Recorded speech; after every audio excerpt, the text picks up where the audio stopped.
Hello everyone, मी प्रियंका सकपाळ तुमच्या सर्वांचं आपल्या चॅनलमध्ये खूप खूप स्वागत करते आहे. आज आपण बघणार आहोत मेष राशीसाठी कसा असणार आहे. सुरुवात करणार आहोत आपण रिलेशनशिपपासून. फायनान्स, करिअर, बिझनेस, जे काही स्टुडंट आहेत आपले त्यांच्यासाठी हा महिना कसा असणार आहे आणि हेल्थ कशी असणार तुमची या महिन्यामध्ये. त्याचबरोबर सगळ्यात शेवटी आपण कव्हर करणार आहोत एक जनरल रीडिंग की हा महिना सगळ्यांसाठीच कसा असणार आहे. सुरुवात करूया आपण. ओके, पाहूया रिलेशनशिपच्या बाबतीमध्ये कार्ड्स काय सांगतात. ओके, रिलेशनशिपमध्ये ना तुमच्या दिसते की तुम्हाला खूप काळजी आहे तुमच्या पार्टनरची. हे जे प्रेम आहे ते हे जे नातं आहे ते घट्ट करण्याकडे तुमचा जास्त कल असेल. पण त्याचबरोबर काही गोष्टी ज्या आहेत तुमच्या तुम्ही सिक्रेसी मेंटेन करणं जास्त प्रेफर कराल. फायनान्शियली थोडेसे प्रॉब्लेम तुम्हाला जाणवतील काही गोष्टींमध्ये. काहीतरी वस्तू घ्यायची असेल किंवा काही, पण तुम्हाला जाणवेल की त्यावेळेला बॅकअप म्हणून तुमचं पार्टनर तुमच्या पाठीशी अगदीच काय म्हणतात अवेलेबल आहे. काही लोकांच्या बाबतीमध्ये ना एकापेक्षा जास्त नाती समान प्रमाणात जपण्याचा प्रयत्न करण्याच्या नादात खूप जास्त गडबड गोंधळ होणार आहे, जगलिंग होणार आहे, त्रास होणार आहे, दगदग होणार आहे.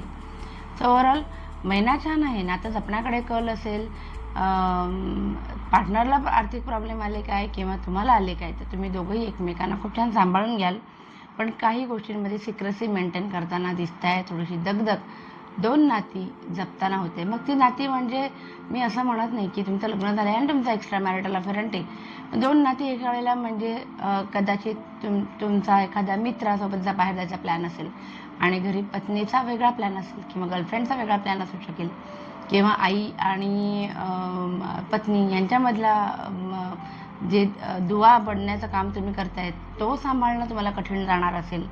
असं काहीसं वातावरण जून 2026 मध्ये मला दिसतंय. पाहूया आपण आता फायनान्सच्या बाबतीमध्ये कार्ड्स काय सांगतात. फायनान्सच्या बाबतीमध्ये घेतलेले डिसिजन तुमचे खूप पुढचे विचार करून घेणार आहात तुम्ही डिसिजन. पार्टनरचा म्हणजे तुमच्या नात्याच्या भविष्याच्या दृष्टीने सुद्धा काही गुंतवणूक तुम्ही करताना दिसताय. सेविंग वाढवण्याकडे कल असणार आहे. त्यासाठी कितीही कष्ट करावे लागले तरीही चालतील असं तुमचं मत आहे. नवीन काहीतरी सुरुवात करणार आहात आणि त्याच्यासाठी जी काही तुम्हाला सुरुवात करायची आहे ती जी काही आर्थिक उलाढाल तुम्ही करणार आहात त्याच्यामध्ये इन्व्हेस्टमेंट ती करताना तुम्हाला इतरांची मनं जपता या गोष्टी करण्याकडे तुमचा कल असणार आहे असं दिसतंय. चांगली गोष्ट आहे. इन्व्हेस्टमेंट होणार आहेत आणि भविष्याच्या दृष्टीने काहीतरी महत्त्वाचा निर्णय तुम्ही घेताय. पाहूया आपण आता जे लोक करिअर करतात, जे नोकरी करतात त्यांच्यासाठी हा महिना कसा असणार आहे. ज्या अपॉर्च्युनिटीची तुम्ही वाट बघत होतात ती तुम्हाला या महिन्यामध्ये मिळणार आहे. किंवा आपण असं म्हणू की आतापर्यंत तुम्ही अपॉर्च्युनिटी जरी येत असेल आणि माझ्या मनात हो आहे तसं जोपर्यंत घडत नाही तोपर्यंत मी पुढचं पाऊल टाकणार नाही असं झालं होतं. पण या महिन्यामध्ये तुमची अधीरता वाढली असेल आणि तुम्ही समोर आलेल्या पर्यायाला एक्सेप्ट कराल. बरं, हा निर्णय जो आहे तुमचा हा तुम्हाला विजयाकडे घेऊन जाणार आहे. इमोशनल फुलफिलमेंट होणारं मनासारखं जॉब मिळण्याची शक्यता आहे, प्रमोशन होण्याची शक्यता आहे. सो ओव्हरऑल हा महिना करिअरसाठी उत्तम आहे. बघूया आपण आता ज्यांचा बिझनेस आहे, मेष राशीची लोक ज्यांचा बिझनेस आहे त्यांच्यासाठी कसा असणार आहे जुलै 2027. सुंदर. घर आणि बिझनेस है ना, प्रॅक्टिकल आणि इमोशनल लाईफ दोन्हीचाही छान बॅलन्स तुम्हाला होताना दिसत आहे. पैसे पण व्यवस्थित येतील. मन मात्र तुमचं काय म्हणतात ना 100% सगळं पायाशी लोळण घालते पण मन मात्र दुसरीकडे कुठेतरी झेपावत असणार आहे. तुम्हाला काही गोष्टी कुठेतरी तुमच्या लाईफमध्ये मिसिंग वाटू शकतात. त्याचबरोबर बिझनेस करताना तुम्हाला काही महत्त्वाचे निर्णय ह्या महिन्यामध्ये घ्यावे लागणार आहेत आणि हे घेत असताना ना तुम्हाला आतून काय वाटतं याला जास्त महत्त्व द्या. अरेला कार्य प्रत्येक वेळेला करायलाच पाहिजे असं नाही, पण हे कार्ड मला सांगते की तुम्हाला आतून जे वाटतं तुम्ही शून्यातनं पुढे आलेला आहात.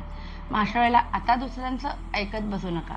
तुम्हाला काय वाटतं, तुमचा अभ्यास काय सांगतो, एक्सपिरियन्स काय सांगतो त्याप्रमाणे महत्त्वाचा निर्णय काहीतरी तुम्ही भविष्याच्या दृष्टीने घेणार आहात असं दिसतंय. गुड. बघूया आपण आता हेल्थ कशी असणार आहे. हेल्थच्या बाबतीत काय कार्ड सांगतात. ओके, कुठलाही मोठा धोका तर नाही, छोटा धोका पण नाही. हां, पण तुम्हाला ना इमोशनली ड्रेन्ड वाटू शकतं. कुणाशी तरी मनातलं बोलायची इच्छा होणं हे खूप जास्त प्रगल्भाने तुम्हाला जाणवेल की आपण इमोशनली थोडेसे खंबीर आहोत एवढे आजपर्यंत, आणि अचानक कुठेतरी असं वाटतंय की नाही, आपला तोल जाता कामा नये, पण आपल्याला एकटं पण वाटतंय, कोणाशी तरी बोलावंसं वाटतंय मनातलं. सो अशी एक अवस्था होईल. म्हणजे शारीरिक कोणतीही व्याधी मला दिसत नाही, पण इमोशनली थोडे ड्रेन होताना दिसत आहे. पाहूया आपण जे विद्यार्थी आहेत आपले मेष राशीचे, त्यांच्यासाठी हा महिना कसा असणार आहे. ओके, बॅलन्स आहे, द डेव्हिल पण आहे, द लवर्स पण आहे. सो काही महत्त्वाचे निर्णय तुम्ही घ्याल, महत्त्वाचे पुढच्या दृष्टीने, भविष्याच्या दृष्टीने, ज्याच्यामध्ये तुम्हाला पॅशनेटली काहीतरी करायचं आहे आणि त्याच्याशी संबंधित महत्त्वाचा निर्णय तुम्ही घेताना दिसतंय. आणि प्रवासाचे योगसुद्धा विद्यार्थी दशेतील व्यक्तींसाठी, मुलांसाठी आहेत. सो हा महिना ओव्हरऑल चांगला आहे. काहीतरी महत्त्वाचा निर्णय तुम्ही घेताना दिसताय. पाहूया आपण आता एक जनरल रीडिंग आणि मग आपण हा व्हिडिओ संपवूया. जनरल रीडिंग काय सांगते, कसा असणार आहे हा महिना. ओके, पूर्ण मगाशी जे कार्ड्स आपण पाहिले तेच कार्ड्स रिपिटेटिव्हमध्ये आलेले आहेत. सो काही गोष्टी करताना तुम्हाला लोकांची मनं सांभाळायची आहेत आणि ते तुम्ही सांभाळाल व्यवस्थित, आणि स्वतःची कामं गोड बोलून करून घेणार आहात. कसरत होणार आहे, थोडीशी आर्थिक कसरतसुद्धा होताना दिसते आहे मला, कारण 5 ऑफ पेंटाकल त्याच्यासोबत आलेला आहे. सो पैसे स्वतःकडचे संपत चाललेत आणि त्यात अजून आपल्याला इतर खर्च अचानक येत आहेत. मग आहे त्या पैशाचा आणि सगळा गणित मांडताना तुमची दमछाक होणार आहे. पेज ऑफ वॅन्ड्स आहे, जे सांगतं की नवीन अपॉर्च्युनिटीज येतील आणि या अपॉर्च्युनिटीजचा तुम्ही पुरेपूर फायदा घ्याल. हा महिना तुमच्यासाठी तुमची कामं करून घेण्यासाठी खूप चांगला आहे.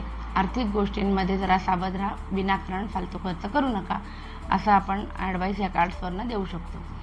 आवडला असेल व्हिडिओ तर प्लीज लाईक, शेअर आणि सबस्क्राईब करा आणि आपली फॅमिली अशीच वाढत राहू दे. Thank you so much. बाय.